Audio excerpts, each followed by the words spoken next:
Crime branch ने एक अच्छा काम किया है। आपको ज्ञात होगा कि 18 तारीख को प्रशांत विहार में एक दिन दहाड़े डेकॉइटी की घटना हुई थी, जिसमें एक ओल्ड एज कपल को बांधकर उनके घर से 2 करोड़ से ज़्यादा कैश और काफ़ी गहने और आभूषण लेकर क्रिमिनल चले गए थे।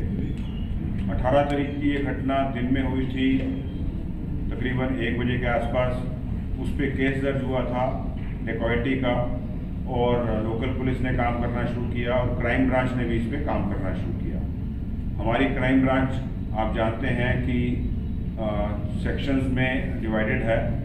एक संजय सैन साहब, डीसीपी क्राइम 1, इनकी टीम जो एनडीआर की टीम है, इसको एसीपी उमेश बर्थवाल और इंस्पेक्टर रामफल, उनके साथ एएसआई नरेंद्र, ये लोग भी लग गए। इन्होंने अपनी तरीके से अपनी इन्वेस्टिगेशन शुरू कर दी इस घटना के ऊपर।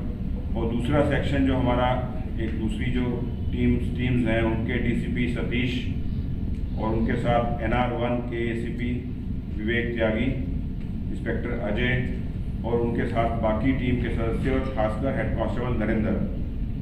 तो आप नोट करेंगे दोनों टीमों में नरेंद्र ने अच्छा काम किया। तो ये दोनों टीमें अलग अलग तरीके से काम कर रही थी इस डेकॉइटी के ऊपर, और लोकल पुलिस भी काम कर रही थी।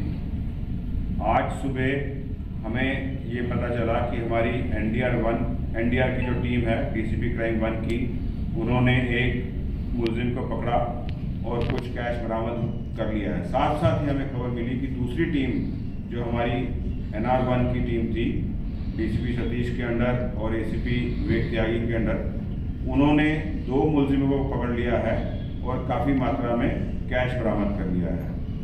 तो उसके बाद हमने दोनों टीम्स को, दोनों डीसीपीज की टीम को कंबाइन कर दिया, और कंबाइन करके कोऑर्डिनेट करके इस वारदात में हमने बड़ी कामयाबी हासिल की है। 3 मुलजिम गिरफ्तार कर लिए हैं, 1 करोड़ 10 लाख से ऊपर कैश बरामद कर लिया है, और आगे की छानबीन जारी है, इन्वेस्टिगेशन जारी है। वाकया ये है कि 18 तारीख को हम जानते हैं कि एक रिटायर्ड सरकारी अफसर जो प्रशांत विहार में रहते हैं फर्स्ट फ्लोर पर, उनके घर पे कोई एक आदमी, एक शख्स आता है जो नॉक करता है, दरवाज़ा गेट खुलवाता है लोहे का, और एक कोरियर बॉय का बहाना बनाकर जो खाली लिफाफा उनके हाथ में पकड़ाकर धक्का देकर अंदर घुसकर 5 लोग उनको कैप्टिव बनाते हैं, हस्बैंड वाइफ और उनका एक छोटा बेटा जो पड़ोस में ही रहता है। वो किसी कारण से वहीं उनके घर आया हुआ था, 2nd फ्लोर पे रह रहा था, हर्ष नाम है उसका। इन तीनों को बंधक बनाकर उनके घर से ये 5 व्यक्ति कैश और नकदी, कैश और ज्वेलरी लूट कर ले जाते हैं। और बाद में पता चलता है कि जो कैश गया उसकी मात्रा बहुत ही ज़्यादा थी, और जो आभूषण थे उसकी भी वैल्यू काफ़ी थी। सुबह ही आज हमारी लोकल पुलिस से जब बात हुई तो उन्होंने भी 2 लोगों को गिरफ्तार किया है। उसमें एक का नाम गौरव है और दूसरे का नाम दीप्ति है। गौरव क्वात्रा जो लोकल पुलिस ने गिरफ्तार किया है, वो इन्फॉर्मर था और वो बाहर रुका हुआ था। बाकी 5 लोग इस वारदात को अंजाम देने के लिए अंदर घुसे थे। जो घटना करने अंदर घुसे थे उनमें सबसे उनका बड़ा लीडर आशीष, उसके साथ कमल, पवन, कृष्ण और एक और साथी उनके साथ में था जो अंदर ये लोग जाकर, दीप्ति, ये 5 ने अंदर जाकर इस घटना को अंजाम दिया था। तो बाहर गौरव को उन्होंने गिरफ्तार कर लिया है, दीप्ति को भी उन्होंने गिरफ्तार कर लिया है लोकल पुलिस ने, और उन्होंने कुछ कैश बरामद किया है। आशीष, कमल और पवन, इन तीनों को हम लोगों ने गिरफ्तार किया क्राइम ब्रांच ने, और कैश बरामद कर लिया है। इसमें कृष्णा जो एक और आदमी अंदर था, वो अभी गिरफ्तार नहीं हुआ है, उसकी खोज की जा रही है, उसके लिए टीम्स लगी हुई हैं, और हमें उम्मीद है कि हम उसको भी गिरफ्तार कर लेंगे जल्दी ही। तो टोटल 6 क्रिमिनल इसमें इन्वॉल्व थे, 5 पकड़े जा चुके, 2 लोकल पुलिस द्वारा, 3 क्राइम ब्रांच द्वारा। Total cash recovery 1 crore 10 lakh से ऊपर क्राइम ब्रांच कर चुकी।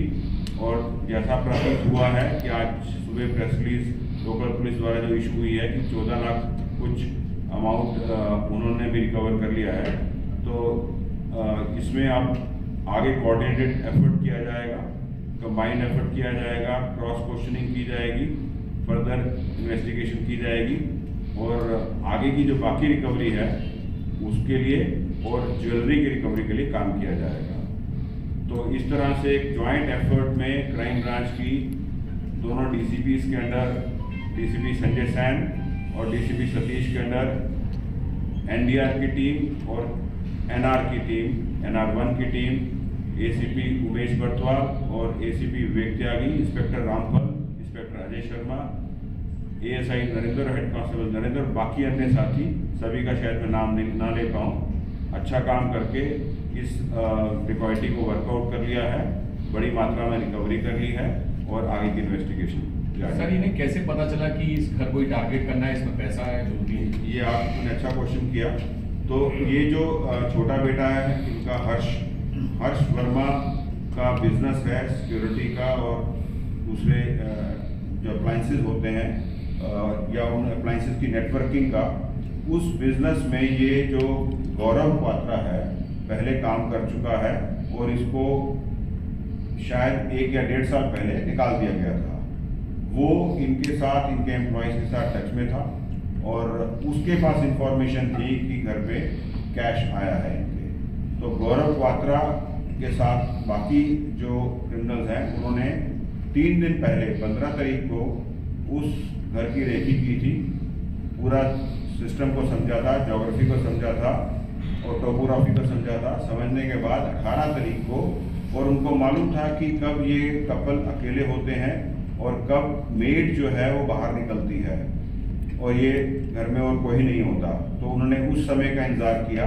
तकरीबन 12:30 बजे करीब मेड जब काम करके निकली तो इनको मालूम था कि उसी टाइम ही मेड निकलती है। तो उसके बाद 12:50 के आसपास ये लोग जो है एंटर कर गए। 2 लोगों के पास फायर वेपन था, आशीष और कमल के पास, बाकियों के पास भी हथियार थे और इन्होंने अंदर घुसकर तीनों को बंधक बनाकर कैश और ज्वेलरी लूटी। सर इन तीनों की कोई प्रीवियस इन्वॉल्वमेंट? अभी फिलहाल हम तहकीकात कर रहे हैं। अभी तक तो जो दिल्ली में हमने जो रिकॉर्ड चेक किए हैं उसमें नहीं मिला, लेकिन ये रहने वाले सोनीपत और उसके आसपास के इलाकों के हैं और आगे पूरा जब तक हम लोग सारे रिकॉर्ड्स चेक नहीं कर लेते उसके बाद ही आपको। गौरव ने ये पूरा कैसे गैंग को बनाया, बाकियों को कैसे अपने साथ लिया? गौरव ये जानता था, गौरव थोड़ा डेस्परेट था, गौरव को कंपनी से निकाला गया था, गौरव के पास इंफॉर्मेशन थी और गौरव के पास इन लोगों के का एसोसिएशन था और गौरव आशीष कमल को जानता था। टेंडेंसी बड़ा काम करने की, बड़ा पैसा कमाने की या अच्छी जीवन व्यतीत करने की इनमें सब में लालसा थी। तो आपस में ये जानकार थे और वेल नोन थे।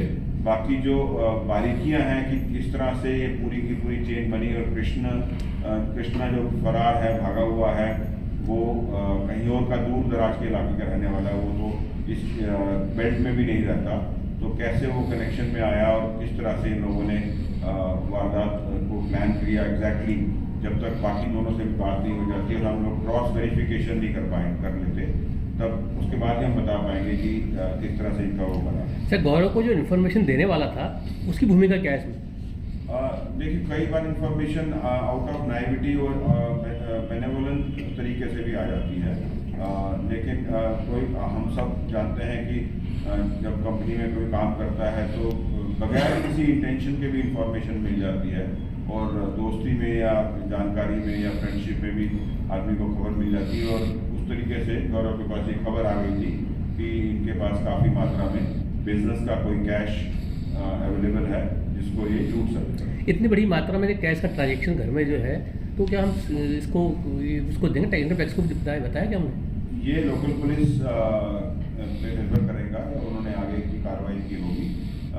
जो सोर्स ऑफ इनकम है वो आज भी मेरी बात भी हुई, वो आगे लोकल पुलिस इस पर बात कर रही है और जो भी कानूनी कार्रवाई इस पर होगी, जो भी इसमें रूल्स और रेगुलेशन या सोर्स ऑफ इनकम जाने की होगी वो लोकल पुलिस करेगी। सर इनसे क्या हथियार बरामद किए गए और हथियार किन्होंने मुहैया कराए थे, क्या उनकी भी जानकारी है? अभी हम लोग जैसा आप जानते हैं कि हमारी भी टीमें अभी पहुंची हैं। ये कार्रवाई हमारी कल रात से ही रेड चल रही है। 2 लोग ये दिल्ली से बाहर चले गए थे, काफ़ी दूर चले गए थे, जो सतीश की टीम ने पकड़े हैं। ये जब दिल्ली में एंटर कर रहे थे तब हम लोगों ने इनको पकड़ा और 70 लाख के करीब कैश बरामद किया। उसके बाद जो प्रोसीजर्स हैं इसको फॉलो करते हुए अभी हम लोग ऐसे ही डीसीपी संजय की टीम का जो क्रिमिनल इन्होंने पकड़ा है पवन, उससे जो कैश मिला है करीबन 34 लाख, ये सारी चीज़ों को हम लोग एसिमुलेट करेंगे, एनालाइज करेंगे, कंबाइन करेंगे, क्रॉस वेरीफाई करेंगे और तभी जो है, और अभी हथियार के बारे में भी इनसे बात करेंगे। एक मोटरसाइकिल जो इन्होंने यूज़ की थी इस पूरे कारनामे में, वो हम लोगों ने बरामद कर ली है। तो जब कोऑर्डिनेटेड एफर्ट हो जाएगा कुछ लोकल पुलिस के साथ भी, हम आगे की बात आपको बताएंगे। इसमें सर कैश रिकवरी से एक इंटरेस्टिंग वाक़या है हमारी टीम का। ये जब इनको हम चेज़ कर रहे थे शुरुआत में, तो जब ये कांडा घाट से वापस आए हैं मामा ढाबा पे मुरथल में, तो सीसीटीवी फुटेज को जब टीम एनालाइज कर रही थी तो उसमें इनको दिखा कि जो कमल है वो किसी थर्ड पर्सन के साथ बात कर रहा है। उसको और ध्यान से एनालाइज किया गया तो देखा गया कि वो कुछ उसको कागज़ पे लिख के पकड़ा रहा है। तो जब उससे उस बारे में फर्दर पूछताछ करेगी तो कागज़ पे वो लिख के दे रहा था अपनी बहन का एड्रेस, जहाँ पे कि उसने कैश छुपा रखा था। तो इस लीड के चलते हमने वहाँ से 70 लाख रुपये रिकवर किए। तो ये मिस होने वाली चीज़ थी, लेकिन बड़ा डिलीजेंटली परसू कर रही थी टीम, तो इसलिए ये इतनी बड़ी रिकवरी वहाँ पॉसिबल हो गई। तो पुलिस क्या दोस्त उसकी बहन को भी इस बारे में एक्यूज बनाया कि मतलब कुछ आपने सोचा कि भाई उसकी बहन ने अगर रखा है चोरी का माल, तो आपने उसे भी अरेस्ट किया क्या? वो बाद में ड्यूरिंग इन्वेस्टिगेशन देखेंगे। अभी तो रिकवरी हुई है हमारी 76 लाख की वहाँ से, है ना, उसके बताने। कहाँ है वो? कहाँ से की है रिकवरी है? सर ये इनकी उसकी बहन को कहाँ से की? मैं आपको बता देता हूँ नीतीश, ये जैसे मैंने बताया कि जो NR1 की टीम थी, ये लोग बाहर चले गए थे और उसके बाद जब ये वापस आ रहे थे दिल्ली की तरफ, तब हमने इनको पकड़ा है और एग्जैक्ट डिटेल्स हम आपको बाद में शेयर करेंगे। और उसके जब एंटर कर रहे थे दिल्ली के बॉर्डर के पास, तो इन दोनों के निशानदेही कही है या कब्जे में से कही है 70 लाख के करीब बरामद हुए हैं। और जो पवन को पकड़ा है हमने रिंग रोड हायत के पास से पकड़ा है, वो भी उसकी डिटेल्स भी हम आपको शेयर करेंगे। बट हायत के पास जो रिंग रोड की एरिया है उस वहाँ से पवन को पकड़ा है और बाकी दोनों क्रिमिनल्स को हमने दिल्ली में एंटर कर दिया। किधर के बॉर्डर से सर? सिंगू बॉर्डर की तरफ से ये आ रहे थे, तो जैसे बताया सतीश ने, मुरथल से आगे वहीं से। ठीक है, thank you. Thank you sir. पहुंचो।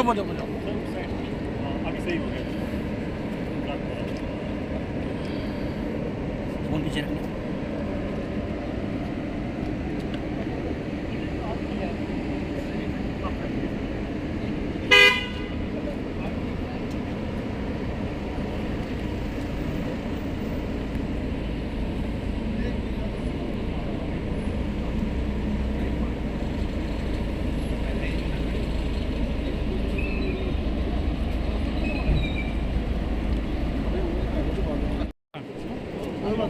एक साथ कर लो।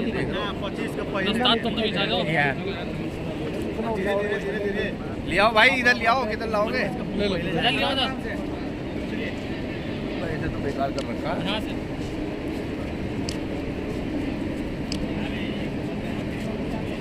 चलो उधर चलो।